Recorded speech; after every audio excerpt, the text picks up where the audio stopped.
সামনের দিকে চলে যাব। আমি যে আয়াতে কারিমা তেলাওয়াত করলাম এর একটা ব্যাখ্যা আপনাদের সামনে এখনো শেষ করতে পারি নাই, শেষ করব। পাতিলটার ভিতর থেকে মিষ্টি বানি যখন তার মেয়ে সাপটা মিষ্টি বানি যখন খাওয়া শুরু করে দিল, বাপ আশ্চর্যিত হয়ে গেল। আবার চলে গেল তার পুরোহিতের কাছে। পুরোহিত বলতে লাগলো, আরেকটা মেসেজ তোমাকে দিব, কিছুক্ষণ ওয়েট করো, কিছুক্ষণ বসে থাকো, আরেকটা পরামর্শ তোমাকে আমি দিয়ে দিব। সম্মানিত ভাইরা, আমি আল্লাহ তাআলার কোরআনুল কারীমের একটা আয়াতে কারিমা তেলাওয়াত করলাম। 7 নম্বর সূরা 6 নম্বর পারা, সূরাটির নাম হলো সূরা মায়দা। আয়াত নাম্বার হলো 79 নম্বর আয়াত, আয়াত নাম্বার হলো 67 নম্বর আয়াত। আল্লাহ সুবহানাহু ওয়া তাআলা বলেন, ইয়া আইয়ুহার রাসূল বাল্লিগ মা উনজিলা ইলাইকা মির রাব্বিক ওয়া ইন লাম তাফআল ফামা বাল্লাগতা রিসালাতাহু আল্লাহু ইয়াসিমুকা মিনান নাস ইন্নাল্লাহা লা ইয়াহদিল কওমাল কাফিরিন। এটা আওয়াজ করে চিৎকার করে বলুন আল্লাহু আকবার। সম্মানিত ভাইরা, সরাসরি আলোচনার ভিতরে চলে গেলাম। রাসূল নবী সাল্লাল্লাহু আলাইহি ওয়াসাল্লাম আয়াতে কারিমা শোনার পরে সাহাবায়ে কিরামদের মাঝে বলতে লাগলেন, সাহাবীরা, আল্লাহ তাআলা এইমাত্র একটা জেনারেল আয়াত নাজিল করে জানিয়েছেন, আল্লাহ তাআলা বেশি বেশি কোরআন প্রচার করার জন্য বলেছেন, কাউকে ভয় করলে চলবে না। এবার বলতে লাগলো, সাহাবীদের ভিতরে হযরতে আবু বকর সিদ্দিক রাদিয়াল্লাহু তাআলা আনহু তিনি বলেন, ইয়া রাসূলুল্লাহ, ইয়া হাবিবাল্লাহ, আপনি তো কোরআন প্রচার করেন, আবার বেশি বেশি কোরআন প্রচার করতে হবে, এর কারণটা বুঝলাম না। একটু যদি বুঝিয়ে বুঝিয়ে বলতেন তাহলে বুঝতে পারতাম। নবীজি বলতে লাগলো, সাহাবী শোনো, আমি এতদিন গোপনে গোপনে রাতের আধারে গরিব মানুষগুলির মাঝে কোরআন প্রচার করেছি, আর গরিব মানুষগুলির মাঝে নয়, রাতের আধারে নয়, গোপনে গোপনে নয়, প্রকাশ্যে ময়দানে কোরআন প্রচার করতে হবে। কাউকে ভয় করলে চলবে না, একমাত্র আল্লাহ তাআলাকে ভয় করে কোরআন প্রচার করতে হবে। এটা আওয়াজ করে চিৎকার করে বলুন সুবহানাল্লাহ। লা ইলাহা লা ইলাহা ইল্লাল্লাহ, লা ইলাহা লা ইলাহা।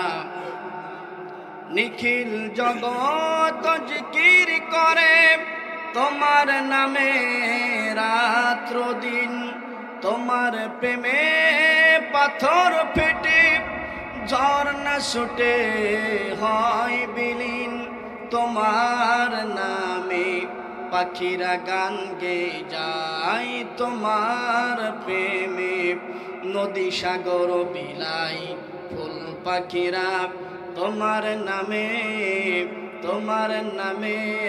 গে যায় গান। ও আকাশের এই পৃথিবীর মালিক তুমি রহমান, লা ইলাহা জোরে লা ইলাহা ইল্লাল্লাহ, লা ইলাহা লা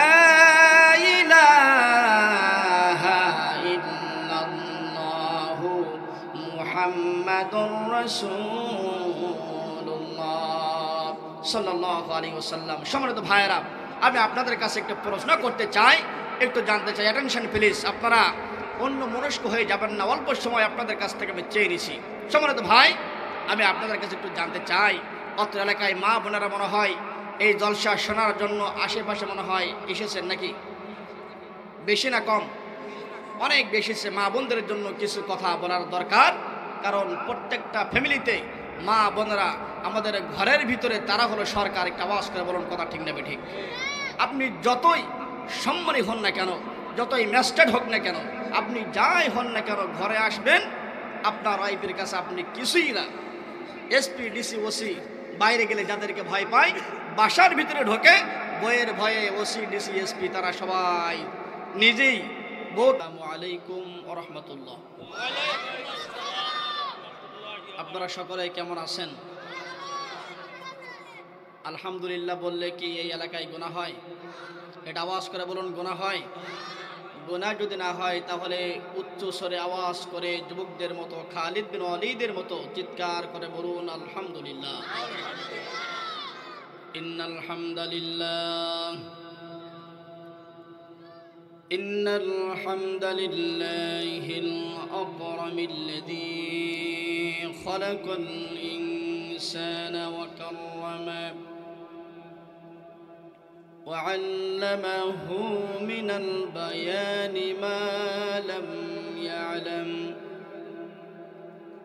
فسبحان الذي لا يحصى امتنانه باللسان ولا بالقلم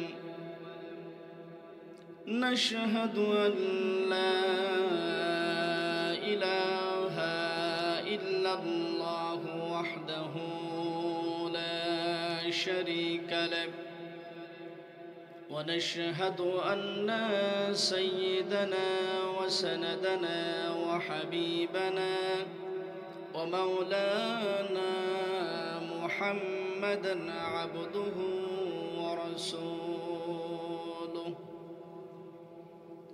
أما بعد فقد قال الله تعالى في كلامه المجيد وفي فرقان الحميد সকলে জবান ছেড়ে পড়ুন আউযু বিল্লাহি মিনাশ শাইতানির রাজীম বিসমিল্লাহির রাহমানির রহিম ইয়া আইয়ুহার রাসূল বাল্লিগ মা উনজিলা ইলাইকা মির রাব্বিক وإن لم تفعل فما بلغت رسالته والله يعصمك من الناس إن الله لا يهدي القوم الكافرين قال النبي صلى الله عليه وسلم يوشف أن يأتي على الناس زمان لا يبقى من الإسلام إلا اسمه ولا يبقى من القرآن إلا رسمه مساجدهم عامرة وهي خراب من الهدى علماؤهم شر من تحت عديم السماء من عنده تخرج الفتنة وفيهم تعود رواه البيهقي وما أرسلناك إلا كافة للناس إلا كافة للناس بشيرا ونذيرا إن الله وملائكته يصلون على النبي يا أيها الذين آمنوا صلوا عليه وسلموا تسليما اللهم صل على سيدنا مولانا محمد وعلى آل سيدنا رسولنا محمد মানুষ মানুষের বেদনায় কেঁদেছিলেন জীবন মদিনায়।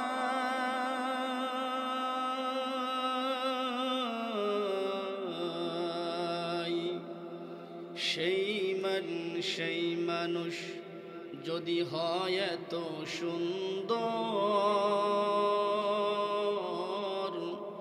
না জানি তাহলে তুমি কত সুন্দর, কত সুন্দর। আল্লাহুম্মা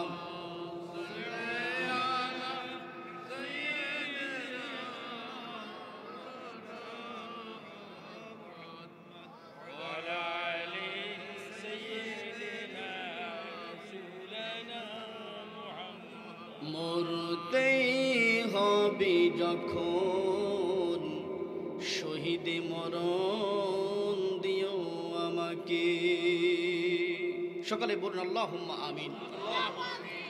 মরতেই হবে যখন শহীদ মরণ দিও আমাকে। শাহাদাত জানি শুধুই জীবন, সে জীবন দিও আমাকে।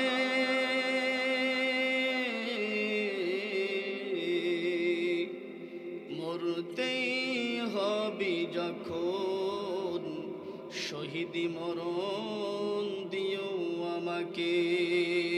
আল্লাহুম্মা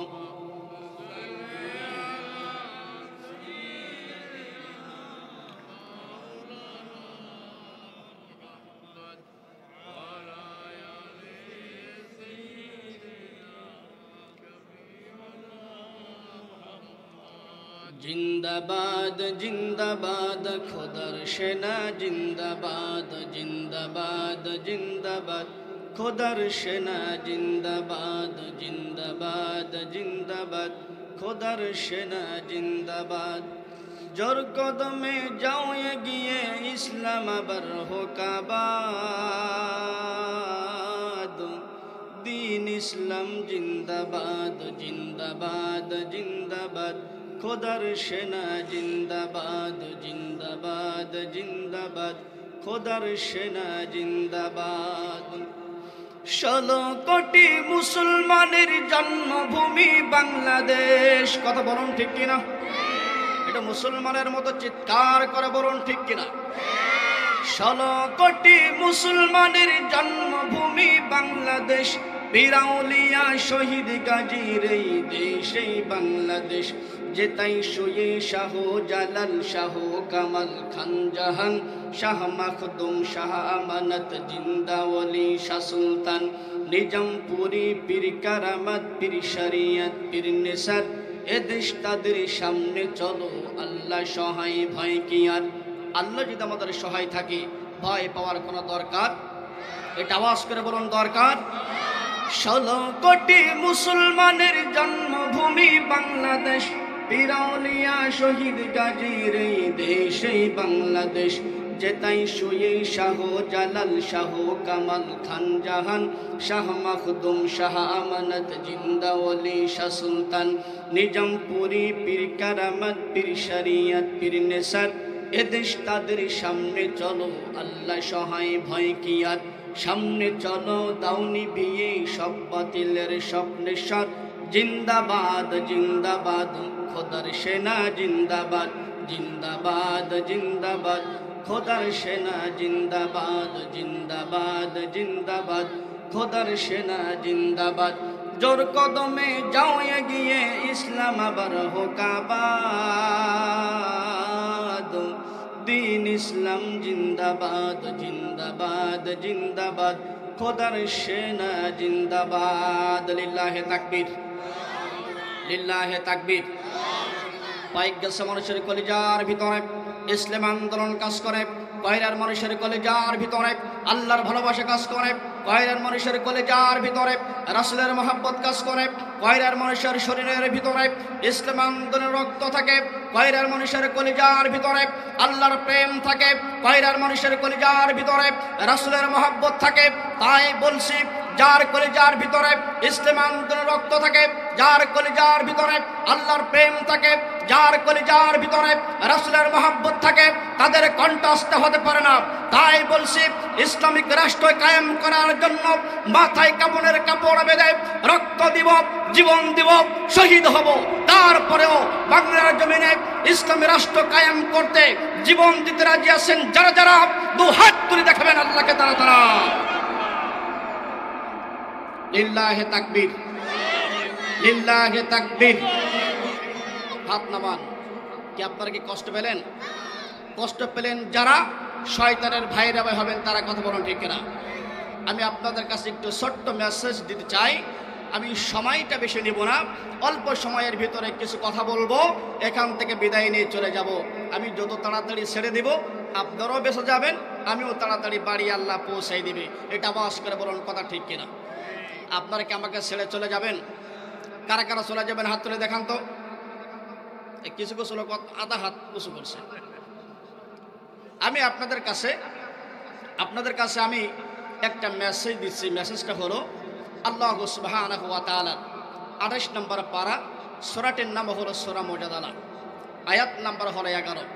আমি আপনাদের কাছে একটু জানতে চাই, আপনারা সকলেই আল্লাহর আইন মানতে রাজি আছেন? এটা আওয়াজ করে বলুন, রাজি আছেন?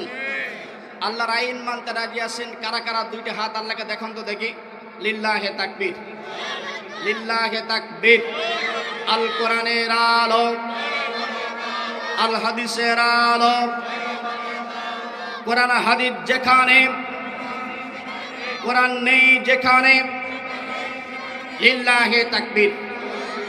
হাত নামান। আপনারা সকলেই কোরআনকে ভালোবাসেন, আল্লাহর আইন মানতে রাজি হয়েছেন।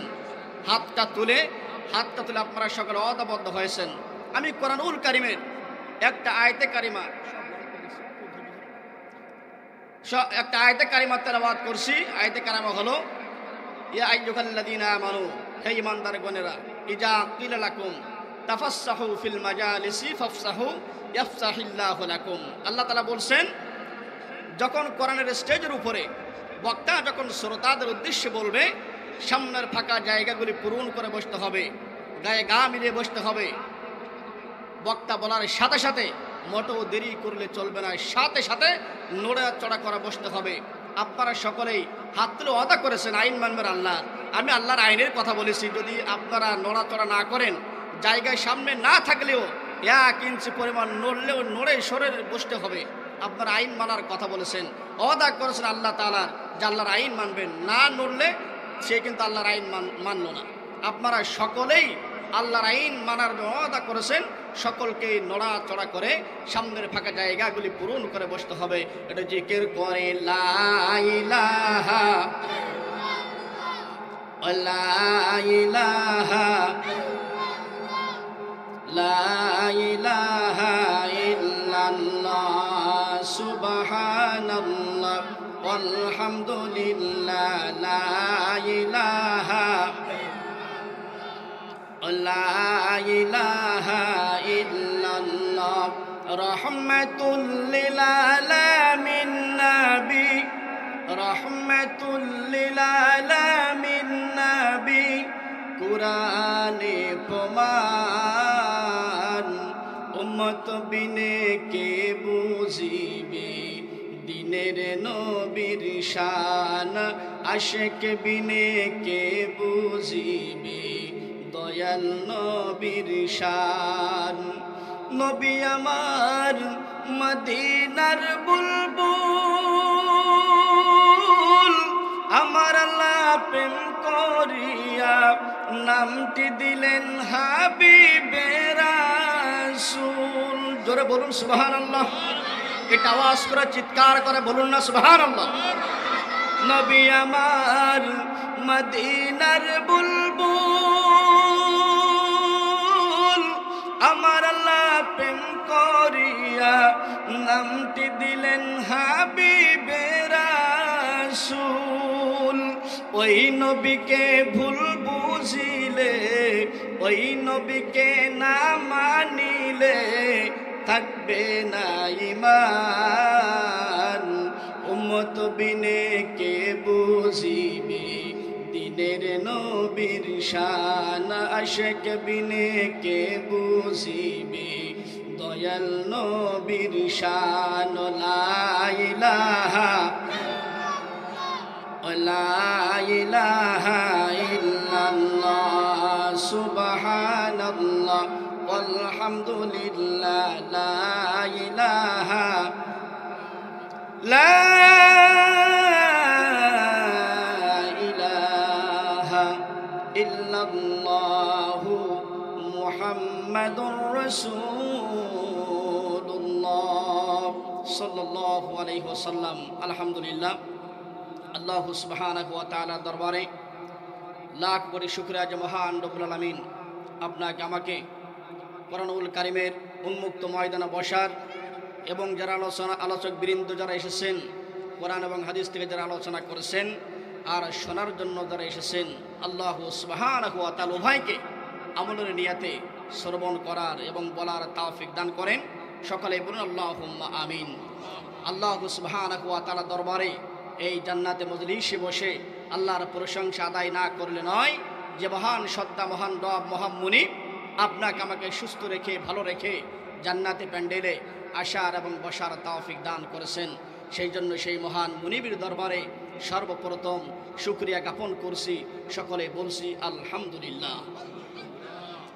দুরূদ আর সালাম পেশ করছি শোষিত, নিপীড়িত, নির্যাতিত, নিষ্পেষিত মানবতার মুক্তির দিশারি সারার কায়নাত আকা নামদার তাজদার মদিনা নূরে মুজাসসাম নূরে মুকাররম মামিনার কলেজার টুকরা নয়নের পুতুলি আহমদ মুজতবা মুহাম্মদ মুস্তফা মুহাম্মদুর রাসূলুল্লাহ। সকলে বলুন সাল্লাল্লাহু আলাইহি ওয়াসাল্লাম। ভাই, আমি আপনাদের কাছে একটু প্রশ্ন করতে চাই। এই এলাকায় প্রাইমারি স্কুল আছে? একটা আছে না কয়েকটা আছে? একটা এলাকায় একটা আছে, কিন্তু ঘুরলে দেখা যায় কয়েকটা প্রাইমারি স্কুল প্রত্যেকটা অঞ্চলে, মানে অনেকগুলো গ্রামগঞ্জে প্রাইমারি স্কুল থাকে। এটা আওয়াজ করে বলুন, কথা ঠিক না বেঠিক? প্রাইমারি স্কুলের ক্লাস 2 একটা ছাত্র প্রধান শিক্ষককে বলছে, স্যার আমাকে ছুটি দেন, নাই বাড়িতে চলে গেলাম। স্যার বলতে লাগলো, ক্লাস 2 ছাত্র স্টুডেন্ট আমাকে বলে স্যার ছুটি দেন, নাই বাড়িতে গেলাম। এই ছাত্র ছুটি চাওয়ার যে ভঙ্গি, একে ছুটি দিলেও যাবে, না দিলেও বাড়িতে চলে যাবে। তো স্যার বলছে, যা তোকে ছুটি দিয়ে দিলাম। স্টুডেন্ট চলে গেল। যাওয়ার পরে দপ্তরি যিনি আসে তাকে ডেকে বললো, দপ্তরি দেখো তো এই স্টুডেন্ট যে আমাকে বললো স্যার ছুটি দেন, নাই বাড়িতে গেলাম, ওকে ছুটি দিলেও যাবে, না দিলেও যাবে, এই স্টুডেন্টের রোল নাম্বার কত? বললেন, স্যার এই ক্লাসে মাত্র স্টুডেন্ট আছে 300 স্টুডেন্ট, এই 300 নাম্বার রোল নাম্বার হলো স্টুডেন্টের। কত number roll number? Roll number 300। এই কোরআনের ময়দান থেকে আলোচনা আখির মোনাজাত শেষ না হওয়া পর্যন্ত যারা চলে যাবেন, এটা একটা স্কুল, একটা ক্লাস, এখান থেকে যারা চলে যাবেন আজ তাদের রোল নাম্বার হয়ে দাঁড়াবে 300। কত নাম্বার রোল দাঁড়াবে? আচ্ছা, আপনারা 300 রোল নিয়ে কেউ কে চলে যাবেন? কেউ কে চলে যাবেন? আমি মাত্র 1 থেকে 1.5 ঘন্টার ভিতরে আমার আলোচনা গুটিয়ে নেব ইনশাআল্লাহ। ধৈর্য ধারণ করে কিছু কথা বলার এবং শোনার আল্লাহ তাআলা উভয়কে তৌফিক দান করেন। সকলে বলুন আল্লাহুম্মা আমিন। সম্মানিত ভাইয়েরা, আলোচনার দিকে চলে যাই। আল্লাহ সুবহানাহু ওয়া তাআলা কোরআনুল কারীমের ভিতরে সুন্দর করে বলে দিলেন। আল্লাহ তাআলা বলেন, ইন্না ফি যালিকা লাযিকরা লিমান কানা লাহু কলবুন আও আলকাস সামআ ওয়া হুয়া শাহীদ।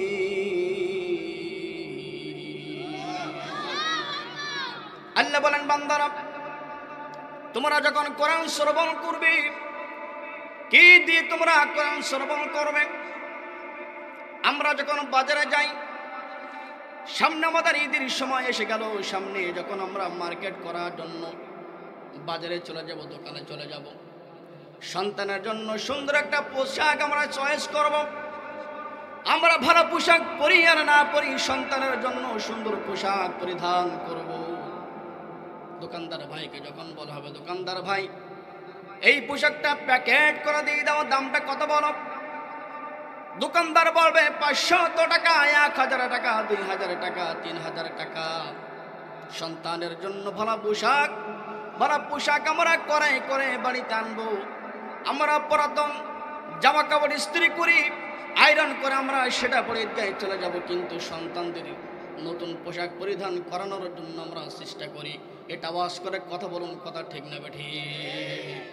সম্মানিত ভাইরা, একটা ঘটনা বলি, সুন্দর একটা ছোট্ট একটা ঘটনা।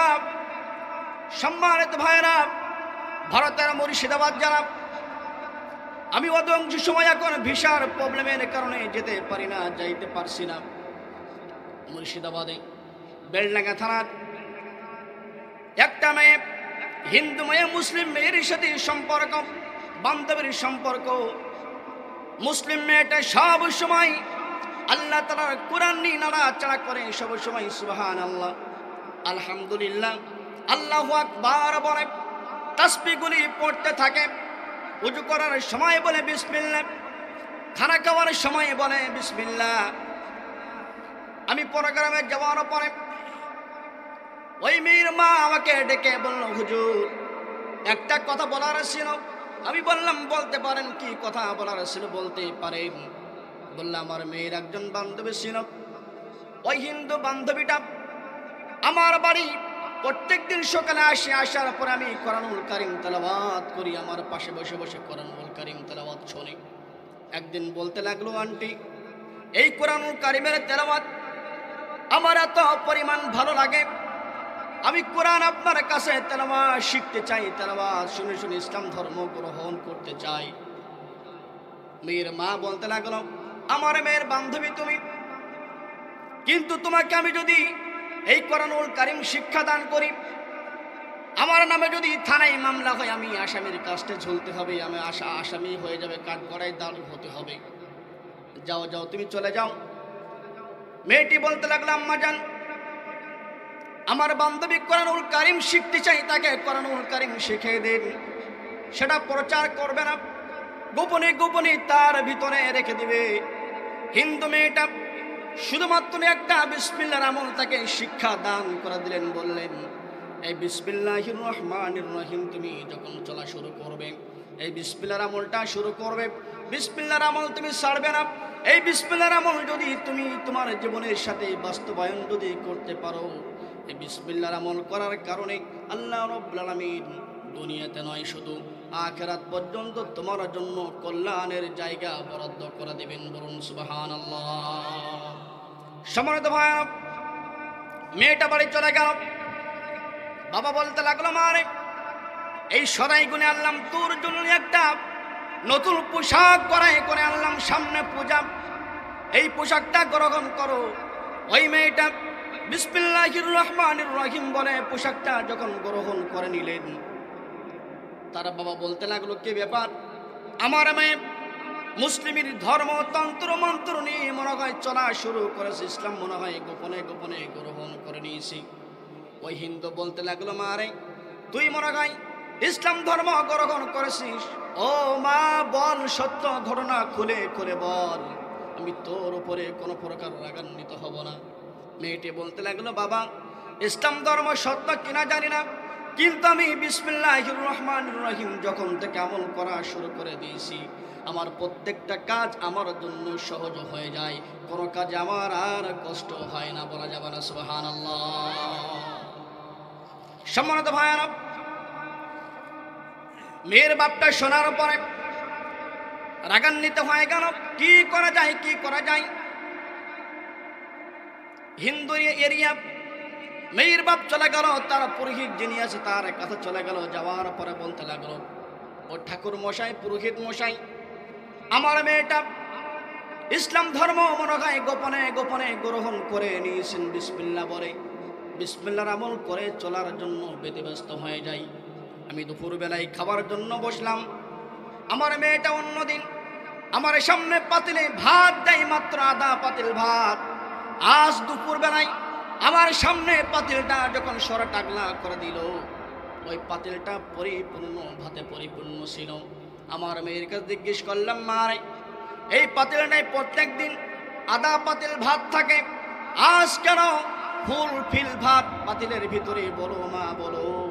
আমার মা বলতে লাগলো, আমার মেয়েটা বলতে লাগলো, বাবা প্রত্যেক দিন আমি যখন রান্না করি আমি কিছুই না বলে রান্না করি, আর বিসমিল্লাহর আমল যখন শিখলাম, বিসমিল্লাহ বলে যখন চাউলটা যখন আমি সাজাইলাম, চাউলটা নেওয়ার সময় বললাম বিসমিল্লাহ, চাউলটা ধোয়ার সময় বললাম বিসমিল্লাহ, ওই চাউলটা পাতিলে যখন রাখলাম বললাম বিসমিল্লাহ, ওই চুলার ভিতরে যখন দিয়ে জাল দেওয়া শুরু করলাম তখন বললাম বিসমিল্লাহ।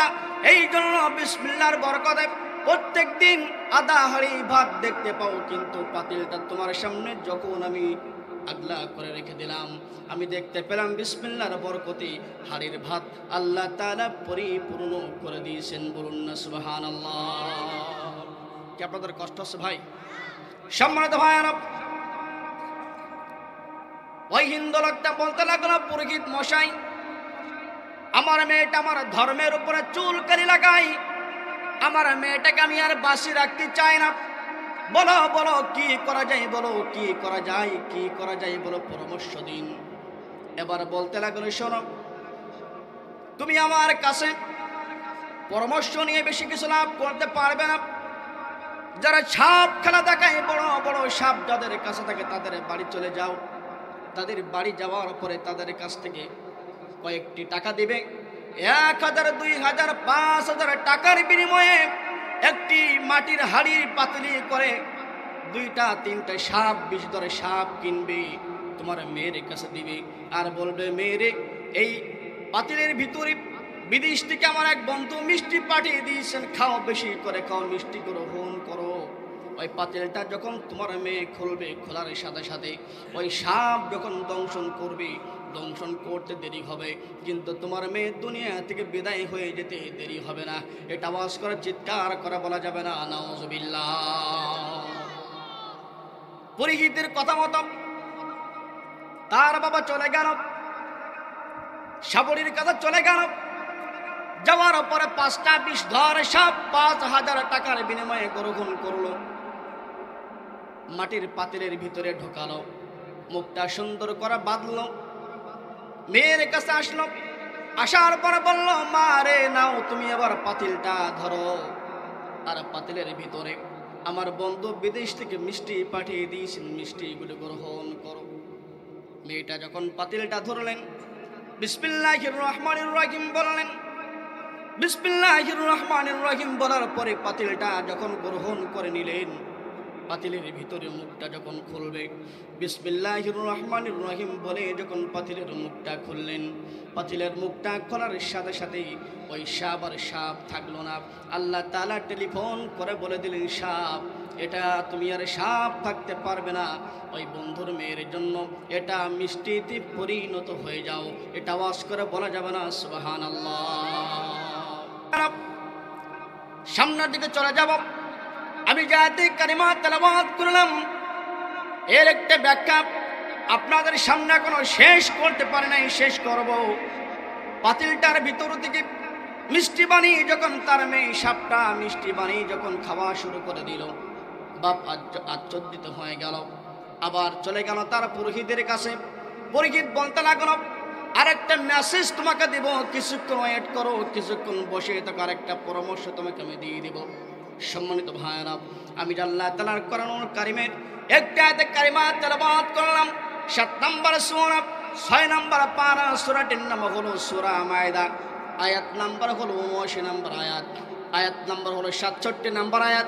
আল্লাহ সুবহানাহু ওয়া তাআলা বলেন, ইয়া আইয়ুহার রাসূলু বাল্লিগ মা উনজিলা ইলাইকা মির রাব্বিক وإن لم تفعل فما بلغت رسالته والله يعصمك من الناس إن الله لا يهدي القوم الكافرين। এটা আওয়াজ করে চিৎকার করে বলুন আল্লাহু আকবার। সম্মানিত ভাইরা, সরাসরি আলোচনার ভিতরে চলে গেলাম। রাসূল নবী সাল্লাল্লাহু আলাইহি ওয়াসাল্লাম আয়াতে কারিমা শোনার পরে সাহাবায়ে কিরামদের মাঝে বলতে লাগলেন, সাহাবীরা, আল্লাহ তাআলা এইমাত্র একটা জেনারেল আয়াত নাজিল করে জানিয়েছেন, আল্লাহ তাআলা বেশি বেশি কোরআন প্রচার করার জন্য বলেছেন, কাউকে ভয় করলে চলবে না।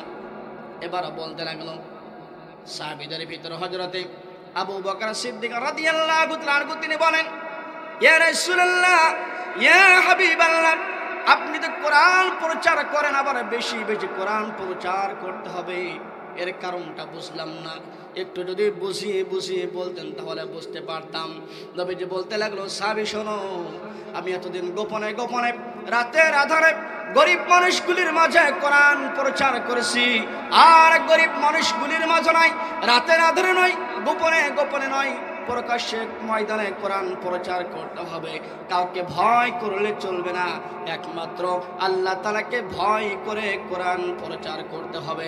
এটা আওয়াজ করে চিৎকার করে বলুন সুবহানাল্লাহ, লা ইলাহা লা ইলাহা ইল্লাল্লাহ, লা ইলাহা লা ইলাহা। নিখিল জগৎ জিকির করে তোমার নামে রাত্র দিন, তোমার প্রেমে পাথর ফেটে ঝর্ণা ছুটে হয় বিলীন, তোমার নামে পাখিরা গান গেয়ে যায়, তোমার প্রেমে নদী সাগর বিলাই ফুল পাখিরা, তোমার নামে গে যায় গান।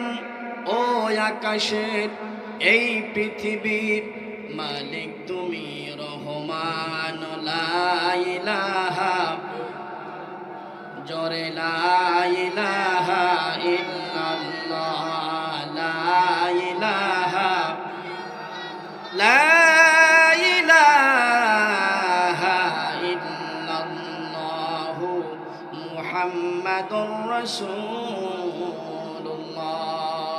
সাল্লাল্লাহু আলাইহি ওয়াসাল্লাম। সম্মানিত ভাইয়েরা, আমি আপনাদের কাছে একটা প্রশ্ন করতে চাই, একটু জানতে চাই, অ্যাটেনশন প্লিজ, আপনারা অন্য মনস্ক হয়ে যাবেন না, অল্প সময় আপনাদের কাছ থেকে আমি চেয়ে নিছি।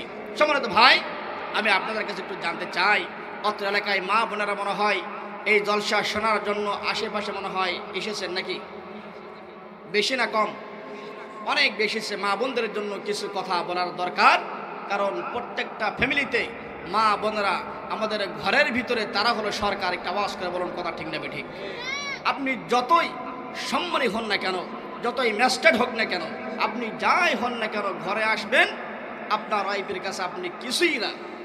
এসপি ডিসি ওসি বাইরে গেলে যাদেরকে ভয় পায়, বাসার ভিতরে ঢোকে বইয়ের ভয়ে ওসি ডিসি এসপি তারা সবাই নিজেই বউকে স্যার বলতে বাধ্য হয়ে যে একটা আওয়াজ করে বলুন, কথা ঠিক কিনা? সম্মানিত ভাইয়েরা, মা বন্ধুদের জন্য একটা হাদিস বলতে চাই। আপনারা কষ্ট পাচ্ছেন ভাই? এটা আওয়াজ করবার কষ্ট পাচ্ছেন ভাই?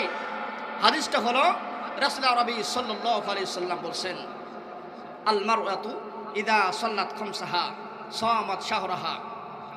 মা বোনেরা যদি চারটা আমল করে, এক নম্বর হলো আল মারআতু ইদা সাল্লাত খামসাহা, মা বোনেরা 5 ওয়াক্ত নামাজ পড়বে, সামাত শাহরাহা, রমজান মাসের ফরজ সিয়ামগুলি পালন করবে, ওয়া তাআত বালাহা, স্বামীর খেদমত করবে, হাফিজাত ফুরুজাহা, আর তাদের সতীত্বের লজ্জিস্তানের হেফাজত তারা করবে। এই চারটে কাজ যদি মা বোনেরা করে, সেই মা বোনেরা হাসতে হাসতে আল্লাহর জান্নাতের মেহমান হয়ে যাবে। এটা আওয়াজ করে বলুন সুবহানাল্লাহ। মা বোনেরা নামাজ পড়বে, রোজা রাখবে, সতীত্বের হেফাজত করবে, একটা আইন একটা খেদমত তারা করতে চায় না, স্বামীর খেদমত তারা মোটেও করতে চায় না। আমার এলাকাতে আছে, এই এলাকাতে মনে হয় নেই। আছে নাকি ভাই? সম্মানিত ভাইরা, আমি একটু গল্পের সাথে আপনাদের একটু বোঝাচ্ছি, একটু জানার চেষ্টা করছি। ভাই অ্যাটেনশন প্লিজ, আমার দিকে লক্ষ্য করুন। এক এলাকায় গল্পের ভিতরে, এটা হাদিসের একটা গল্প, গল্পের একটা ইতিহাস। এক এলাকায় একজন বুজুর্গ ব্যক্তি হঠাৎ করে তার ওয়াইফ, তার স্ত্রী স্ট্রোক করে মারা গেছেন। মনে মনে একটা দিনদার মেয়ে, পরেশগার মেয়ে খুঁজতেছেন বিয়ে করার জন্য, বিয়ে বসার জন্য। খুঁজতে খুঁজতে কিছুদিন যাওয়ার পর একটা গ্রামে গেছে। গ্রামে যাওয়ার পরে দেখতে পাচ্ছেন যে কবরের পাশে বসে একজন মহিলা তার স্বামীর কবরের উপরে বাতাস করতেছে। ওই মুরব্বী পরেশগার ব্যক্তি দেখে বলল, বাবারে, তার স্বামী মারা গেছে, কবরের উপরে বাতাস করছে, মনে হয় এনার মতো স্বামী ভক্ত মহিলা সমাজে মনে হয় আর পাওয়া যাবে না।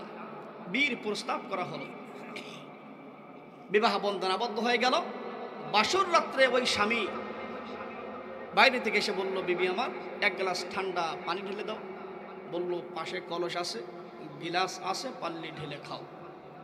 বললো, কি ব্যাপার? যে স্ত্রীকে, যে মহিলাকে দেখে স্বামী ভক্ত মহিলা মনে করে বিয়ে করলাম, সেই স্ত্রী বলতে লাগলো, পাশে কলস আছে, গিলাস আছে, পাল্লি পানি ঢেলে খাও।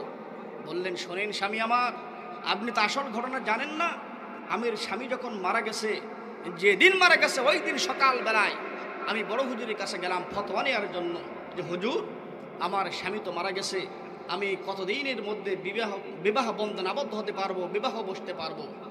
হুজুর অত্যন্ত চালাক, তিনি বললেন, এই কিতাবের অপর পৃষ্ঠায় বলা আছে যে তোমার স্বামীর কবর যতদিন না শুকাবে ততদিন পর্যন্ত অন্য জায়গায় বিবাহ তুমি বসতে পারবে না। সেই জন্য আমি বাতাস পাখা নিয়ে কবরের মাথায় বসে বসে বাতাস করি, যাতে করে স্বামীর কবর যত তাড়াতাড়ি শুকিয়ে যায় আমি যেন তত তাড়াতাড়ি বিবাহ বন্ধন আবদ্ধ হতে পারি। এই হলো স্বামী ভক্ত মহিলা। আমার এলাকায় এরকম মহিলা আছে, এই এলাকায় মনে হয় নেই। আছে নাকি ভাই? সম্মানিত ভাইরা, রাসূল নবী সাল্লাল্লাহু আলাইহি ওয়াসাল্লাম বলেন, যে মা বোনেরা স্বামী ভক্ত হবে, স্বামীকে খেদমত করবে, স্বামীর মাথায় হাতটা বুলিয়ে দিবে। একবার স্বামীর মাথায় যখন হাতটা বুলিয়ে দিবে, বিসমিল্লাহির রহমানির রহিম মনে মনে বলুক আর নাই বলুক, ভালোবাসার চাদরে স্বামীর মাথায় যখন হাতটা বুলিয়ে দিবে, তার হাতের তালুতে যত পরিমাণ চুল পড়বে, অত পরিমাণ গুনাহ ওই বিবির আমলনামা থেকে আল্লাহ তাআলা মাফ করে দিবেন। আর অত পরিমাণ নেকি তার আমলনামায় আল্লাহ সুবহানাহু ওয়া তাআলা দান করে দিবেন। এটা আওয়াজ করে বলা যাবে না সুবহানাল্লাহ? সম্মানিত ভাইয়েরা, মজার ঘটনা বলি। আমি আলোচনা করলাম মাগুরায় শালিকার পাড়া। আলোচনা করার পরে আমি যে বাসায় খাইতে গেলাম, খাওয়া শেষ হয়ে গেল। একজন মুরব্বী মহিলা আমাকে বলল, তুমি আমার নাতি ছেলের বয়সী। ও দাদু ভাই, শোনো শোনো, একটা কথা বলি। তুমি তারও সোনার ভিতরে বললে স্বামীর মাথায় হাত বোলালে, যত পরিমাণ চুল আছে অত পরিমাণ নেকি হবে, অত পরিমাণ গুনাহ মাফ হয়ে যাবে। ও আল্লাহর কসম করে বলি, আমি তোমার হাতে 5 ব্যাটারি টর্চ লাইট দেবো আমার মাথায়। আমার স্বামীর মাথায় তুমি লাইট মেরে দেখবে, আমার স্বামীর মাথায় তুমি একটা চুল দেখতে পাবে না। আমার স্বামীর মাথায় আল্লাহ তাআলা ইন্টারন্যাশনাল এয়ারপোর্ট বানিয়ে দিয়েছেন। আমি বললাম, দাদি আমার দাদার মাথায় যদি চুল না থেকে ইন্টারন্যাশনাল এয়ারপোর্ট যদি হয়, তারপরেও ভালোবাসার চাদরে আপনার স্বামীর মাথায় যখন আপনি হাতটা বোলাবেন, আল্লাহর কসম করে বলি, আপনার হাতটা বোলানোর সাথে সাথে আপনার মাথায় যত পরিমাণ চুল আছে অত পরিমাণ নেকি হবে, আর অত পরিমাণ গুনাহ আপনার আমলনামা থেকে মাফ করে দিবেন। এটা আওয়াজ করে বলা যাবে না সুবহানাল্লাহ? সম্মানিত ভাইরা, চলুন সামনের দিকে চলে যাই। আমি একবার কালীগঞ্জ সাবরেস্টবির মসজিদে, আপনারা অনেকেই হয়তো জানেন বা চিনেন, সাবরেস্টবির মসজিদে আমি নামাজ পড়াতাম। কয়েকটি বছর ওখানে ছিলাম খেদমতরত অবস্থায়। সম্মানিত ভাইয়েরা, আমার সোনার ভিতরে জমার বয়ানে বললাম, ও যুবক ভাইয়েরা, তোমরা যা খাবে তোমাদের স্ত্রীদের তাই খাবে, তোমরা যা পড়বে তোমাদের স্ত্রীদের তাই পড়াবে, তোমরা যা মাখবে তোমাদের স্ত্রীদের তাই মাখাবে। আসরের নামাজের পরে একটা যুবক আমাকে ডেকে বলল, হুজুর, আপনি তো জুমার বয়ানে বললেন আমরা যা খাবো স্ত্রীদের তাই খাবো, আমরা যা মাখবো স্ত্রীদের তাই মাখাবো, আমরা যা পরবো স্ত্রীদের তাই পরাবো। হুজুর, আমি তো মাঝে মধ্যে শুকনা জিনিস খাই, ওই শুকনা জিনিস আমার স্ত্রীকে আমি কি খাওয়াতে পারবো কিনা বলেন? আমি বললাম, শুকনা জিনিস তো মুড়ি হতে পারে, চিড়ি হতে পারে, বিস্কিট হতে পারে, শুকনা জিনিসের খাদ্যের অভাব নাই, অনেক কিছু হতে পারে। যুবক বলতে লাগলো, হুজুর না, আমি মাঝে মাঝে একটু বিড়ি খাই, আমার বউকে আমি কি বিড়ি খাওয়াতে পারবো? আমি বললাম, থাপড়াই তো দাঁত ফেলে তো বিয়াদব কথা। তুই শুকনা জিনিস বিড়ি খাইস, তোর বউকে বিড়ি খাওয়াবি? বললো হুজুর আপনি তো বললেন যে শুকনা জিনিস খেলে আবার বউকে তাই খাওয়াতে হবে। আমি বললাম শুকনা জিনিস খেলে বিড়ি হয় নাকি? আর কি কোনো শুকনা জিনিস নাই সেটা খাওয়াতে পারো না? বিয়াদব ব্যাককেল কথাকার। বললো হুজুর আমার ভুল হয়েছে। আমি মনে করলাম যে আপনি শুকনা জিনিসের কথা বলেছেন, মনে হয় এই শুকনা জিনিস এটা খাওয়ানো জায়েজ মনে হয়। সম্মানিত ভাইয়েরা, আমি আপনাদের কাছে, কি আপনারা কষ্ট পাচ্ছেন ভাই? আমি আপনাদের কাছে একটু জানতে চাই, এই এলাকায় এখানে যারা আছেন, আপনাদের বিবাহিত পুরুষ যারা, দাদা যারা, আমার আঙ্কেল চাচার বাবারা যারা আছেন, কেউ কি বুকে হাত দিয়ে বলতে পারবেন যে স্ত্রীদের গায়ে আমরা কোনোদিন হাত তুলিনি? এমনকি কেউ বলতে পারবেন যে একটা থাপ্পড়ও কোনোদিন মারিনি? কেউ হয়তো আমরা বলতে পারবো না। আমি আপনাদের কাছে একটু জানতে চাই যে এই এলাকায় স্ত্রী মারা জায়েজ না না জায়েজ? একটা আপনারা একটু ফতোয়া দিন যে এই এলাকায় স্ত্রী মারা জায়েজ না না জায়েজ? আচ্ছা, না জায়েজের পক্ষে কার একটু হাত তুলে দেখান তো, এক হাত তোলেন। না জায়েজ স্ত্রী মারার পক্ষে না কারা? হাত তোলেন। দেখেন অল্প কটা হাত উঠেছে, স্ত্রী মারার পক্ষে না। এই কিছুটা হাত উঠছে, হাত নামান। আর স্ত্রী মারার পক্ষে কারা? তার একটু হাত তুলুন। স্ত্রী মারা তো জায়েজ, এই পক্ষে কেউ নেই। কারণ কি জানেন যে স্ত্রীরা তো আলোচনা শুনছে স্ত্রীরা, যে এখন যদি বলি যে মারা জায়েজ তখন তো উল্টোপাল্টা হয়ে যাবে। আর একদল আছে তারা হাত তুলিনি মোটেও, বললো হুজুর যে কোন দিকে যাবে, আমরা কি করি বুঝবো যে হুজুর কোন দিকে যাবে, এই জন্য আমরা হাত তুলবো না। আমি আপনাদের কাছে ফতোয়া দিয়ে যাই, 4টে কাজ যদি না করে স্ত্রীদের মারা জায়েজ। 4টে কাজ কোন নাম্বার? 1 নাম্বার হলো যদি 5 ওয়াক্ত নামাজ না পড়ে। 2 নাম্বার হলো রমজান মাসের ফরজ সিয়াম যখন তারা সুস্থ থাকবে, সুস্থ অবস্থায় যদি না রাখে। 3 নাম্বার হলো স্বামীর খেদমত যদি না করে। 4 নাম্বার হলো সতীত্বর হেফাজত যদি না করে, তাহলে স্ত্রীদের মারা জায়েজ। তাহলে আপনারা আজ থেকে কী করলেন? স্ত্রীদের মারা জায়েজ। এবার মারা তো আমি জায়েজ করে দিলাম, আপনি কি এই বাঁশ দিয়ে মারবেন, না লাঠি দিয়ে মারবেন, না ওই কাঠের চূড়া দিয়ে মারবেন, কি দিয়ে মারবেন স্ত্রীদের, সেটাও রাসূল বলে দিয়েছেন। এটা আওয়াজ করে বলুন না সুবহানাল্লাহ। কি দিয়ে মারবেন? রাসূল বলেছেন 1 বিঘাত পরিমাণ, মিসওয়াক পরিমাণ লাঠি দ্বারা স্ত্রীদের মৃদু প্রহার করতে হবে। কোথায় মারবেন? মুখে মারা যাবে না, নাকে মারা যাবে না, বুকে মারা যাবে না, পিঠে মারা যাবে না। মারবেন কোথায়? এই কোমরের নিচে, উরুর উপরে, হাঁটুর উপরে, কোমরের নিচে 1 বিঘাত পরিমাণ লাঠি দিয়ে মারতে হবে। আমি আলোচনাটা করলাম এই যে নড়াইল জেলায়। আলোচনা করার পরে সামনে একজন মুরব্বী বসা বলল, হুজুর দাদু ভাই 1 বিঘাত পরিমাণ লাঠি দিয়ে মারা যায়, তা লাঠির 1 মাথা ধরবো আর 1 মাথা দিয়ে শুধু গোতাবো? 1 মাথা ধরবে আর 1 মাথা দিয়ে গোতাবে, এই কথা তো রাসূল বলে দিন, আপনি কেন গোতাবেন? বললো লাঠি তো ধরাই যায় না, মারবো কিভাবে?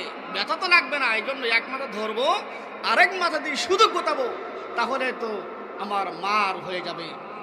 আমি বললাম দাদু ভাই না, রাসূল নবী সাল্লাল্লাহু আলাইহি সাল্লাম বলেছেন স্ত্রীদের নাকে মারা যাবে না। তোমার এক ঘুষিতে, একটা চড়ে যদি স্ত্রীদের নাক ফেটে রক্ত বের হয়ে যায়, 40টা উট আল্লাহর রাস্তায় দম দিতে হবে। উট কেনার শক্তি যদি সমর্থ যদি না থাকে, 15 দিন পর্যন্ত স্ত্রীর কাছে মোটেও যাওয়া যাবে না, এটা তোমার শাস্তি। রাসূল নবী সাল্লাল্লাহু আলাইহি সাল্লাম বলেন স্ত্রীদের আঘাত করার কারণে যদি মাথা ফেটে যায়, নাক ফেটে যায়, কপাল ফেটে যায়, গাল ফেটে যায়, দম দিতে হবে, কাফফারা দিতে হবে। আর কাফফারা যদি না দিতে পারো, স্ত্রীদের কাছ থেকে দূরে দূরে থাকতে হবে। এই আলোচনাটা করার পরে আমার মা বোনের অত্যন্ত খুশি হয়ে গেল, বলল এবার যদি মারতে আসে মারবে, আর যদি কান্না ফেটে যায় তাহলে স্বামীর পাশে আমরা থাকবো না।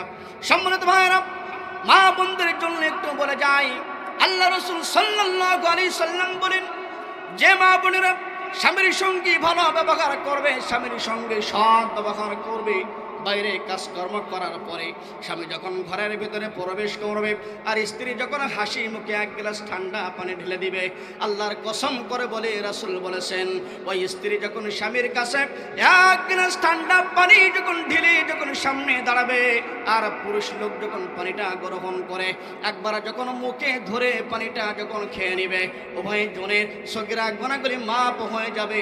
ওই ছোট্ট ঘরটা আল্লাহ তাআলা জান্নাতের বাগান বানিয়ে দিবেন। এটা আওয়াজ করে বলা যাবে না সুবহানাল্লাহ। সম্মানিত ভাইরা, এখন মা বোনেরা নামাজ পড়তে চায় না, রোজা রাখতে চায় কি চায় না আমি জানি না, বলতে পারবো না। স্বামীর খেদমত তারা করতে চায় না। এখন মা বোনেরা মোবাইলের পাগল, টিভির পাগল, সিরিয়ালের পাগল। এটা আওয়াজ করে কথা বলুন, কথা ঠিক না ঠিক? এজন্য কবি কত সুন্দর করে বলে দিয়েছেন, ধর্ম কর্ম ছাড়তে পারে ওরা, নামাজ রোজা ছাড়তে পারে ওরা, ছাড়বে না হিন্দি সিরিয়াল, স্টার জলসা ঘরে ঘরে বাধাইছে গোলমাল। হায়রে যে সিনেমা ঘরে ঘরে বাধাইছে গোলমাল। কথা বলেন ঠিক কিনা? ধর্ম কর্ম ছাড়তে পারে ওরা, নামাজ রোজা ছাড়তে পারে ওরা, ছাড়বে না হিন্দি সিরিয়াল, স্টার জলসা ঘরে ঘরে বাধাইছে গোলমাল। হায়রে যে সিনেমা ঘরে ঘরে বাধাইছে গোলমাল। ক্লাস 9-এ পড়ে পড়া শাহরুখ শাহরুখ ভাব দেখাই, 20 দশক মেয়ের বয়স, চাল চলনে গাড়ি নাই। হিন্দি ছবির নাচন দেখে, হিন্দি ছবির নাচন দেখে হইল সবাই বেসামাল, স্টার জলসা ঘরে ঘরে বাধাইছে গোলমাল। হায়রে যে সিনেমা ঘরে ঘরে বাধাইছে গোলমাল। এটা আওয়াজ করে বলুন, কথা ঠিক না বেঠিক? কাজের মেয়ে মর্জি না খাই, হিন্দি ছবির পাগল সেও, পাশের বাড়ির মদন রে কয় তুমসে প্যার করতি হো। কাজের মেয়ে মর্জি না খাই, হিন্দি ছবির পাগল সেও, পাশের বাড়ির মদন রে কয় তুমসে প্যার করতি হো। দাদার বয়স 80 বছর, দাদার বয়স 80 বছর, সেও নাচে তালে তাল, স্টার জলসা ঘরে ঘরে বাধাইছে গোলমাল। হায়রে যে সিনেমা ঘরে ঘরে বাধাইছে গোলমাল। ধর্ম কর্ম ছাড়তে পারে ওরা, নামাজ রোজা ছাড়তে পারে ওরা, ছাড়বে না হিন্দি সিরিয়াল, স্টার জলসা ঘরে ঘরে বাধাইছে গোলমাল। হায়রে যে সিনেমা ঘরে ঘরে বাধাইছে গোলমাল। এটা আওয়াজ করে বলুন, কথা ঠিক না বেঠিক?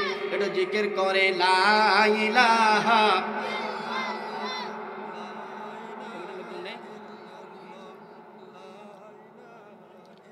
লা ইলাহা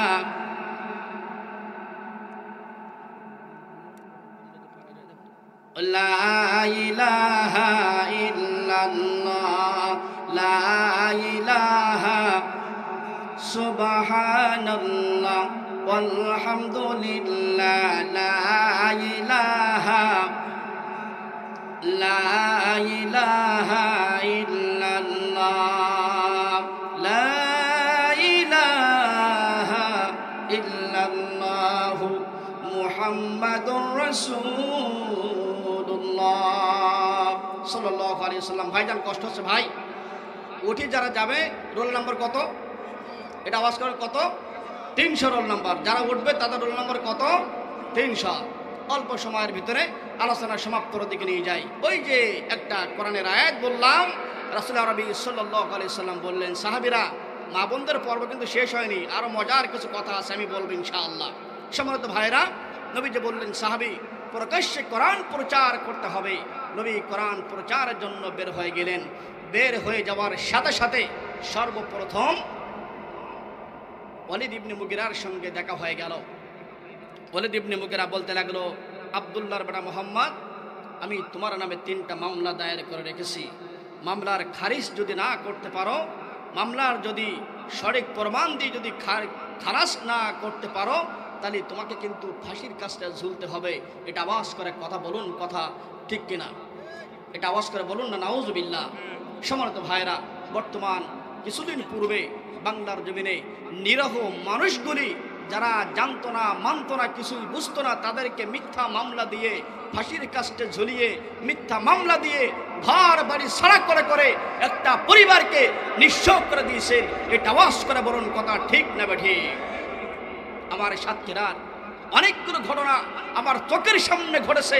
বাবা গেছে ছেলেকে আন্দোলন থেকে ফেরানোর জন্য নয়, যখন খবর পেয়েছে সন্তান দুনিয়া থেকে বিদায় হয়ে গেছে, বাবা চলে গেছে, আমার সন্তান ইসলাম আন্দোলন করার জন্য রক্ত দিয়ে জীবন দিয়ে শাহাদাত বরণ করেছেন, আমি বাড়িতে বসে থেকে কি করব?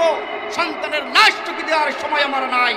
বাবা চলে গেছেন ময়দানে মিছিল নিয়ে, নারাই তাকবীর স্লোগান নিয়ে, আল্লাহু আকবার বলতে বলতে ইসলামের রাষ্ট্রের জন্য যারা আলেম ওলামার পক্ষ নিয়ে, রাসূলের পক্ষ নিয়ে ময়দানে চলে গেছে, বাবাকে গুলি বরণ করে, বাবাকে শাহাদাত বরণ করে এই নাস্তিক মুরতাদ যারা ছিল, তারা পদে পদে আলেম ওলামা ইসলাম আন্দোলনের কর্মীদেরকে গুলি করে করে অত্যাচার করে করে দুনিয়া থেকে বিদায় করে দিয়েছেন। কথা বলুন, কথা ঠিক না ঠিক?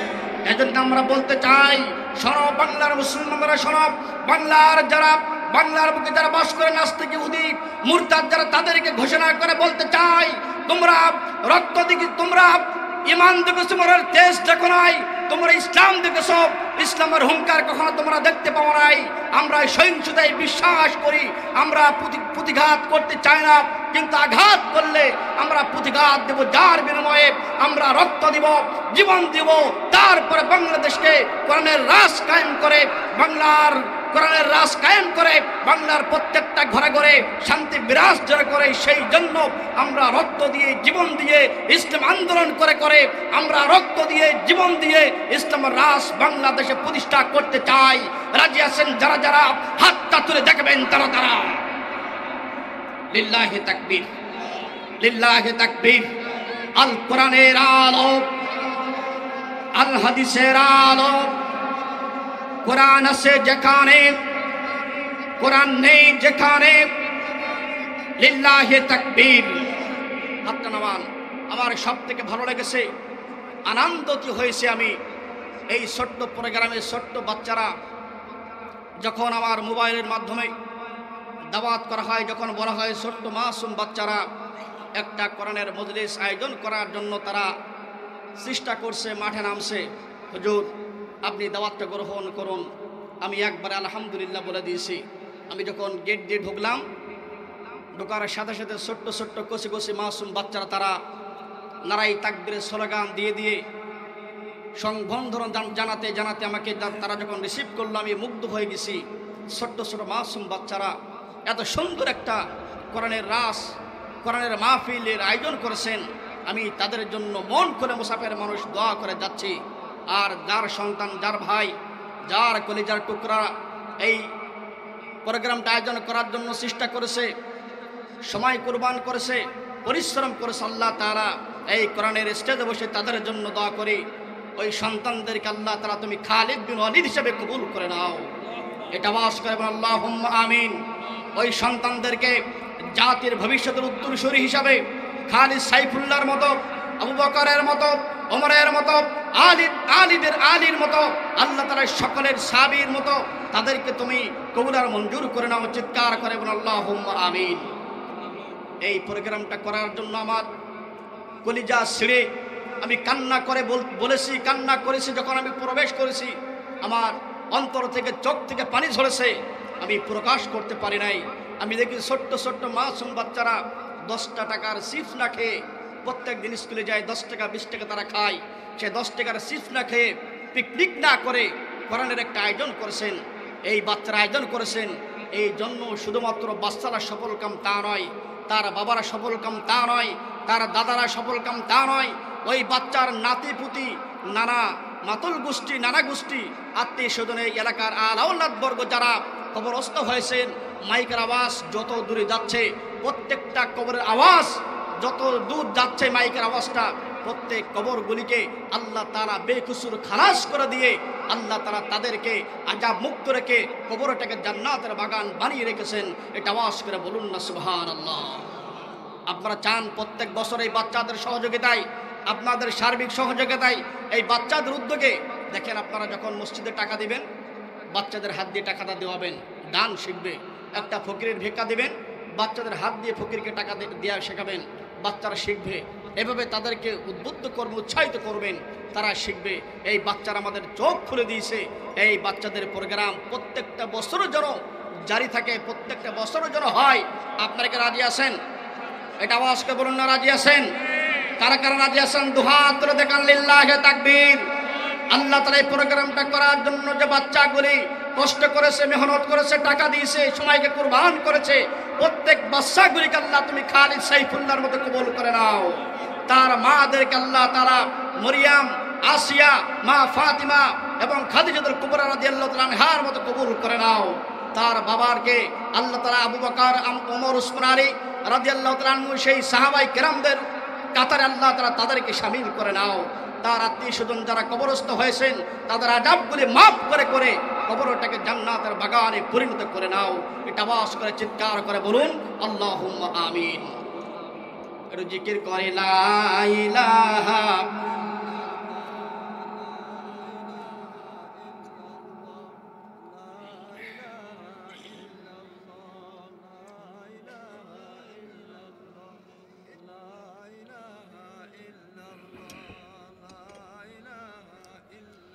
লা ইলাহা ইল্লাল্লাহু মুহাম্মাদুর রাসূলুল্লাহ সাল্লাল্লাহু আলাইহি ওয়াসাল্লাম। ভাই আপনাদের কষ্ট হচ্ছে? ভাই কষ্ট হচ্ছে আপনাদের? আলোচনা সমাপ্ত করে দেব। সম্মানিত ভাইরা, যেই বাচ্চারা আয়োজন করেছেন আমি তাদের জন্য কিছু কথা বলতে চাই এবং বলে যেতে চাই। এই যে নাভারণ সারসায় আমি এখান থেকে 4 থেকে 5 দিন আগে একটা প্রোগ্রামে গেলাম। যাওয়ার পরে ছোট্ট একটা মাসুম বাচ্চা, বয়স হবে 4 থেকে 5 বছর, তার মায়ের কবরের পাশে দাঁড়িয়ে দাঁড়িয়ে ভেউ ভেউ করে কান্নাকাটি করে আর বলে মা মা করে ডাকে। পাশের মানুষরা বলে তোমার মা কখনো আর ফিরে আসবে না, তোমার মায়ের জন্য কান্না করো না। বাচ্চা বলছে আমার বাবা নেই, মায়ের পেটে যখন ছিলাম বাবা চলে গেছে, বাবাকে কোনোদিন দেখি নাই, আমার মা আমাকে ছেড়ে চলে গেছে, আমার মতো অসহায় পৃথিবীতে আর কেউ নেই। বাচ্চাকে জড়িয়ে ধরে 500 টাকার একটা নোট তাকে হাতে দিলাম, টাকা নিতে চায় না, বলে আমার মা কিনে দিন, আমার মা কিনে দিন। আমি টাকা চাই না, পয়সা চাই না, আমি যত্ন চাই না, পোশাক চাই না, খাদ্য চাই না, কিছু চাই না। আমার মা আমাকে সারা রাত বুকের সঙ্গে আলিঙ্গন করে ঘুম পাড়াতো, আগড়ে ঝরে রাখতো। আমার মা হঠাৎ করে সকালবেলায় দেখলাম আমার মা আর বেঁচে নাই। সেই মাকে আপনারা এনে দেন, আমি টাকা দিতে হবে না, পয়সা দিতে হবে না, জামা কাপড় কিছুই দিতে হবে না, আপনারা আমার মাকে একটু এনে দেন। সম্মানিত ভাইয়েরা, যাদের মা নেই তারা বুঝবে মা হারে কত বড় ব্যথা বেদনা। ওই ছোট্ট মাসুম বাচ্চার আর্তনাদ শুনে আমার হৃদয় থেকে রক্ত ক্ষরণ হয়েছে, কিন্তু কিছু করার নেই।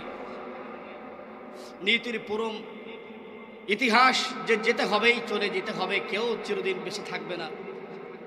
এই জন্য আমরা যে মায়ের গর্ভে ছিলাম, মাকে আমরা একটু খেদমত করা শিখব, মাকে আমরা খেদমত করব। কারণ হলো মায়ের গর্ভে যখন আমরা ছিলাম,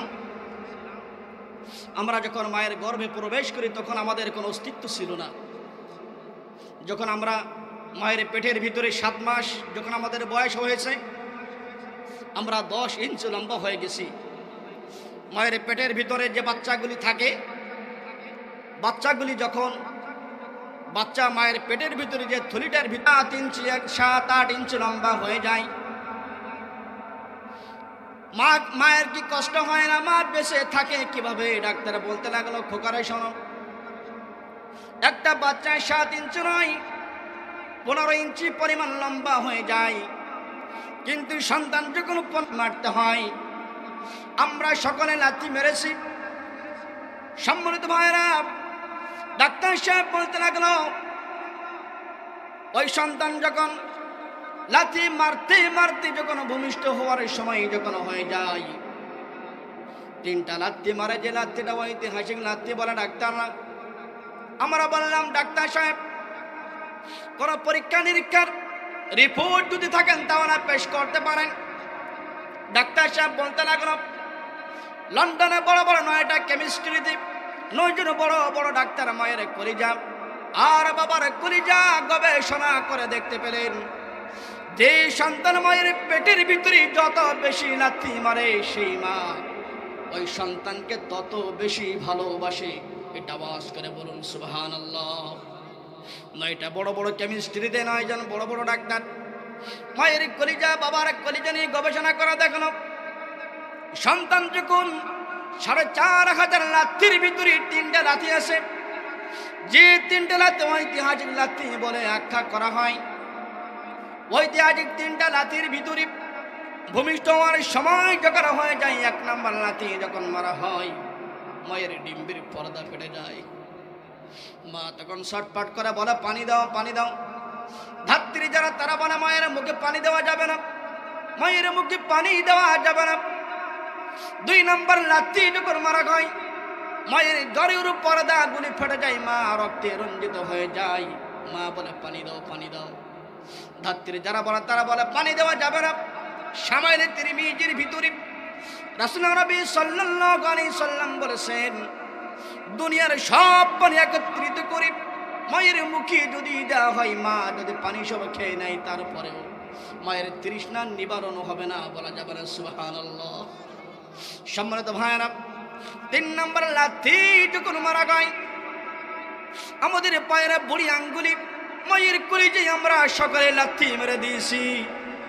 লাথি মারার সাথে সাথে মায়ের কলিজা মৃদুভাবে ফেটে গিয়েছে, মা অজ্ঞান হয়ে যায়।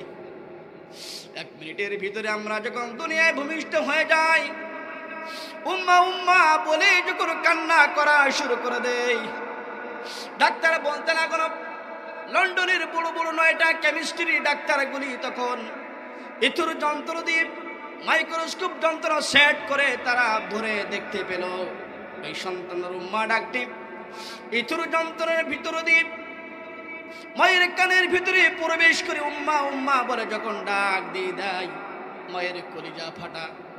আল্লাহ তারা কুদরতি ভাবে সেলাই করে দেয়, আর মা সাথে সাথে সুস্থ হয়ে যায়। এটা আওয়াজ করে যুবকদের মতো চিৎকার করে বলা যাবে না সুবহানাল্লাহ। সম্মানিত ভাইরা, আমি খুলনার মাদ্রাসার স্টুডেন্ট। 2007 সালের ঘটনা। আমার বাবা দরিদ্র একজন মানুষ, কৃষক মানুষ। আমার বাবা হঠাৎ করে লঞ্চে করে চলে গেল খুলনায়। সকাল যখন হলো 6টা যখন বাজলো, খুলনারে মাদ্রাসার গেটটা যখন খুলে দিল, আমার বাবা 2টা স্যান্ডেল পরে গেল। যে স্যান্ডেলের ফিতার উপরে পিন মারা, মুসরা আগে পিন মেরে মেরে দিত, আপনারা জানেন কি আমি জানি না, কিন্তু স্যান্ডেলের উপরে পিন মারা। আমার বাবা আমার জন্য একটা নতুন জুতা কিনে চলে গেল, কিন্তু বাবার পায়ে ছেঁড়া জুতা, ছেঁড়া ফিতা, পিন মারা ফিতার ঘষণ লেগে লেগে আমার বাবার পা দিয়ে রক্ত বের হচ্ছে। আমার বাবার জুতা দেখে আমি বললাম, বাবা এই জুতাটা আমার জন্য না এনে তোমার জন্য জুতাটা কিনি, তুমি ব্যবহার করতে পারতে, আমার জন্য কেন আনলে বাবা? বাবা বলতে লাগলো, বাইরে থাকলো করে সঙ্গে চলাফেরা করতে হয়, এই জুতা আমার প্রয়োজন নেই, এই জুতাটা তোমার জন্য আনলাম।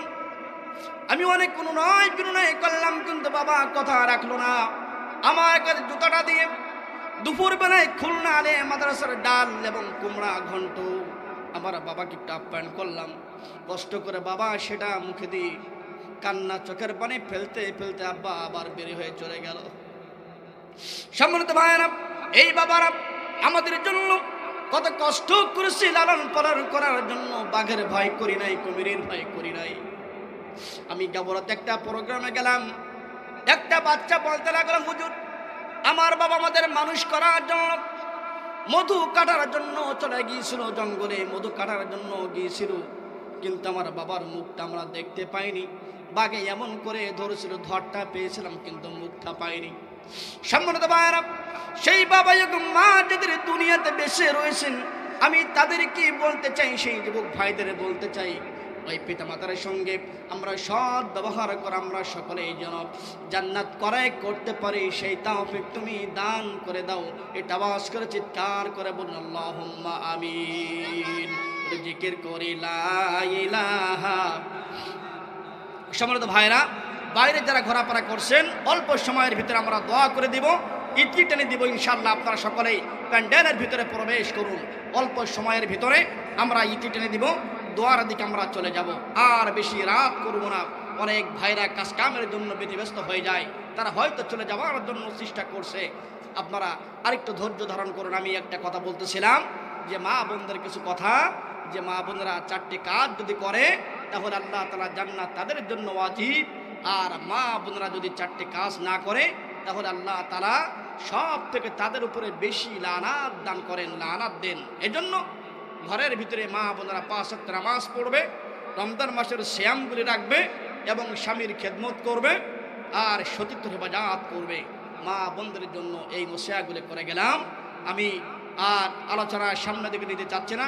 আপনারা সকলে একটু আল্লাহ তাআলার এবং রাসূলের শানে একটু দরুদ পাঠ করে আল্লাহুম্মা সাল্লি আলা। আমি মুসাফির খাসা ছেড়ে যাবে পাখি হয়েছে অস্থির আমার, খাসা ছেড়ে যাবে পাখি হয়েছে অস্থির। আল্লাহ তাআলার হুকুম পেলে পাখিটা যাবে চলে, খাসা ছেড়ে যাবে পাখি কিছুই না বলে। নীরব চোখে থাকবো চেয়ে, নীরব চোখে থাকবো চেয়ে হয়ে যায় স্থির। খাসা ছেড়ে যাবে পাখি হয়েছে অস্থির আমার, খাসা ছেড়ে যাবে পাখি হয়েছে অস্থির। যেদিন আমার বিদায় দিতে কাঁদবে সবার মন, বিদায় তবু দেবে আমায়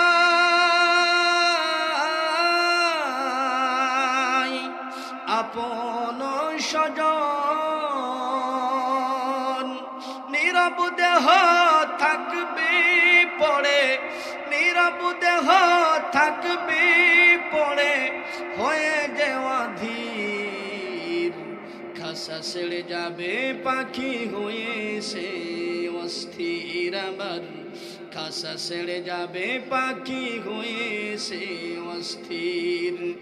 মরণ পথের যাত্রী আমি, কবর পথের যাত্রী আমি, আমি মুসাফির।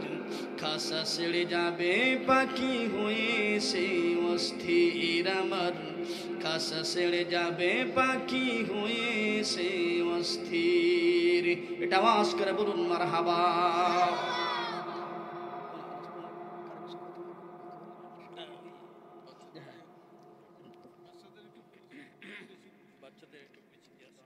জি হ্যাঁ দেন একটু, এটা ধরুন, এই লাইনটা দিয়ে দেন। আল্লাহুম্মা আমিন। ربنا ظلمنا أنفسنا وإن لم تغفر لنا وترحمنا لنكونن من الخاسرين. ربنا فاغفر لنا ذنوبنا وكفر عنا سيئاتنا وتوفنا مع الأبرار. আল্লাহ তাআলা আমরা গুনাহগার বান্দা, গুনার বোঝা কাঁধে নিয়ে তোমার আলিশান দরবারে গুনাহ মাখা দোকানে করে হাত বাড়িয়ে দিলাম। আল্লাহ গভীর রজনী পর্যন্ত কুরআন এবং হাদিস থেকে আল্লাহ তাআলা কত কিছু আলোচনা করা হলো, ভুল ভ্রান্তি ক্ষমা করে যতটুকু সওয়াব দিয়েছো কোটি কোটি গুণে বৃদ্ধি করিয়ে সর্বপ্রথম দো জাহানের বাদশা কায়নামদার তাজদার মদিনা বিশ্বরপতি মদিনার জ্যোতি মামিনার কলেজের টুকরা নয়নের পুতুলি আহমদ মুজতবা মুহাম্মদ মুস্তাফা মুহাম্মদ রাসূলুল্লাহ সাল্লাল্লাহু আলাইহি ওয়াসাল্লাম রওজা মুবারকে পৌঁছে দাও। সাহাবায়ে কেরাম তবে তাবিন আইম্মা মুজতাহিদিন সালফি সালিহিন জাকিরিন শাকিরিন বুজুর্গান দিন প্রেমা শেখুন চার মাযহাবের চার ইমাম তাদের সকলের রূহ মুবারকের সওয়াবটুকু পৌঁছে দাও। আল্লাহ তাআলা আমরা গুনাহগার বান্দা, গুনাহ করিতে করিতে পাহাড় পরিমাণ গুনাহ করে ফেলেছি আল্লাহ। গুনাহের দিকে যদি আমরা লক্ষ্য করি, তোমার দুয়ারে হাত তুলতে আমরা ভীষণ লজ্জা পেয়ে যাই আল্লাহ। গুনাহের দিকে না তাকা, তোমরা ফুরন্ত রহমতের দিকে তাকায়া আমাদের প্রত্যেকের জীবনের গুনাহগুলি তুমি মাফ করে দাও। আল্লাহ তাআলা বান্দা আমরা গুনাহ করতে ভালোবাসি, কিন্তু আল্লাহ তাআলা তুমি বান্দাদের ক্ষমা করতে ভালোবাসো। গুনার বোঝা কাঁধে নিয়ে ভিক্ষুকের মতো আসামির বেশি তোমার দরবারে দুটি করে হাত বাড়িয়ে দিলাম। আল্লাহ আমাদের প্রত্যেকের জীবনের গুনাহগুলি তুমি মাফ করে দাও। আল্লাহ তাআলা এই গভীর রজনী আমার সঙ্গে যারা হাত উঠিয়েছেন আমার ডান পাশে বাম পাশে স্টেজের উপরে মুহিব্বিন মুত্তাকি পুরস্কার বান্দা ধরে নিয়ে তোমার দরবার হাতটা বাড়িয়ে দিলাম। সামনে উপবিষ্ট আমার বাবার বয়সী লোকেরা, দাড়ি পাকা মুরব্বিয়ানে কেরাম, যুবক ভাইয়েরা, কোচে কোচে মাসুম বাচ্চারা, পর্দার অন্তর লেগে আমার মা ও বোনেরা, তোমার দরবার হাতটা বাড়িয়ে দিয়েছেন আল্লাহ। কোন নিয়তে হাতটা বাড়িয়েছেন তুমি আলিমুম বিদাতিস সুদূর। আল্লাহ প্রত্যেকের মনের বাসনা তোমার দরবারে তুমি কবুল আর মঞ্জুর করে নাও। আল্লাহ তাআলা আমি জানি না এই মজলিসের ভিতরে কার জন্ম দিকেন আব্বা জান নাই, কার জন্ম দিকেন আম্মা জান দুনিয়া ছেড়ে কবরের বাসিন্দা হয়েছে। যে বাবা আমাদের ছোটবেলায় হাতে ধরে ধরে হাঁটা শিখেছেন, চলা শিখেছেন, যে বাবা ঈদের সময় নতুন পোশাক নিজের জন্য না কিনা আমাদের জন্য বাছাই করে করে ভালো পোশাকটা আমাদের জন্য পরিধান করানোর জন্য চেষ্টা করেছে। আল্লাহ ওই বাবা আমাদের জন্য বাঘের ভয় করি নাই, কুমিরের ভয় করি নাই, চৈত্র মাসে রোদ্রে পরিশ্রম করে মাথার গাম পা বেয়ে বেয়ে পড়েছে আল্লাহ। জায়গা জমি টাকা পয়সা অর্থ সম্পদ সব কিছু দুনিয়াতে রেখে 3 টুকরা সাদা কাপড় নিয়ে কবরে শায়িত হয়েছেন। আল্লাহ জানি না ওই আব্বাজানের কবরখানা কোন অবস্থায় রয়েছে। আল্লাহ তাআলা বাবা দুনিয়ার বুকে চলার পথে বলার পথে যদি কোনো ভুল করে ক্ষমা করে আব্বা জানের কবরটাকে আল্লাহ তুমি জান্নাতে মিরাজিল জান্নাত বানিয়ে দাও। আল্লাহ যে মায়ের পেটের ভিতরে আমরা ছিলাম, কত রাত্রি মেরেছি, কত গোতা মেরেছি আল্লাহ। মা খাওয়ার জন্য যখন পীড়া পেতে বসেছে আমরা লাথি মেরেছি, মার খাইতে পারে নাই। সন্তান যখন মায়ের পেটে যায়, নানার বাড়ি থেকে নানি আসে, খালাম্মা আসে, আত্মীয় স্বজনরা আসে দেখার জন্য, ভালো মন্দ রান্না হয়, এক লোকমা মা খাই বমি করে ফেলে দেয়। আমরা ভূমিষ্ঠ হওয়ার পরে কান্না যখন করতাম, মা আমাদের তুলে নিয়ে বুকে চুমা দিয়ে মুখে চুমা দিয়ে আমাদের তার বুকের সোদা পান করে নেবার ঠান্ডা করে রাখত আল্লাহ। আল্লাহ এই শীতের রজনীতে আল্লাহ আমরা পেশাব করে দিয়েছি, মা পরিষ্কার করে সাফ করে আমাদের আবার ডান পাশে শুয়েছেন, আবার পেশাব পায়খানা করে দিয়েছি, মা রাগ না করে পরিষ্কার করে সাফ করে আমাদের বুকের সঙ্গে আলিঙ্গন করে রেখেছেন। আল্লাহ ওই মায়ের ঋণ আমরা শোধ করতে পারবো না।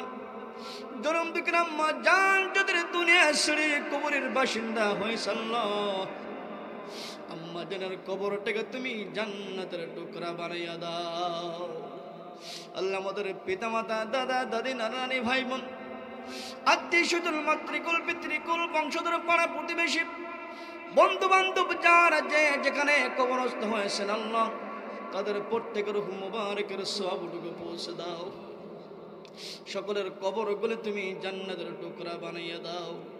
আল্লাহ বিশ্বের এক প্রান্তের খবর অপর প্রান্তে পৌঁছাতে মাত্র কয়েক সেকেন্ডের ব্যাপার, কিন্তু বাবার কবর, মায়ের কবর বাড়ির পাশে, রাস্তার পাশে, বাঁশ বাগানের কোনায় হয়েছে, মসজিদের কিনারায় হয়েছে, কিন্তু আব্বা আব্বা বলে ডাকি, আম্মা আম্মা বলে গলা যদি আমরা ফাটিয়ে ফেলি, তারপরেও আমাদের ডাক আব্বা আম্মার কখনো ডাকে সাড়া দেয় না। আল্লাহ আল্লাহ কোন বুঝতে রয়েছে তুমি জানো, তাদের জন্য ওলাদ হিসেবে দোয়া করে গেলাম, তাদের গুনাহগুলি মাফ করে ত্রুটি বিস্তৃতি ক্ষমা করে তাদের কবরটাকে তুমি জান্নাতের সঙ্গে যোগাযোগের ব্যবস্থা করে দাও। আল্লাহ ছোট্ট ছোট্ট মাসুম বাচ্চাদের জন্য দোয়া করি আল্লাহ।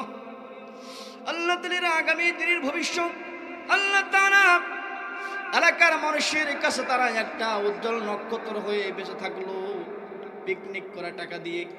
আল্লাহ তাআলা তারা পিকনিক না করে কোরআনের আয়োজন করেছেন আল্লাহ, এই বাচ্চাগুলিকে কোরআনের খাদেম হিসাবে কবুল করে নাও।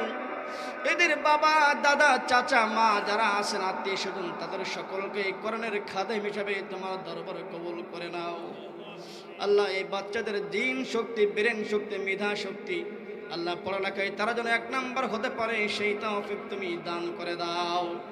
অত্র এলাকায় এই মাইকের আমার যত দূরে চলে যাচ্ছে এর ভিতরে যত মানুষ দুনিয়া ছেড়ে কবরের বাসিন্দা হয়েছেন আল্লাহ, তাদের প্রত্যেকের কবর আযাব তুমি যেমনি মাফ করে দিয়েছো, এই কোরআনের বরকতে কিয়ামত পর্যন্ত তাদের কবরটাকে তুমি জান্নাতের বাগিচা বানাইয়া দাও।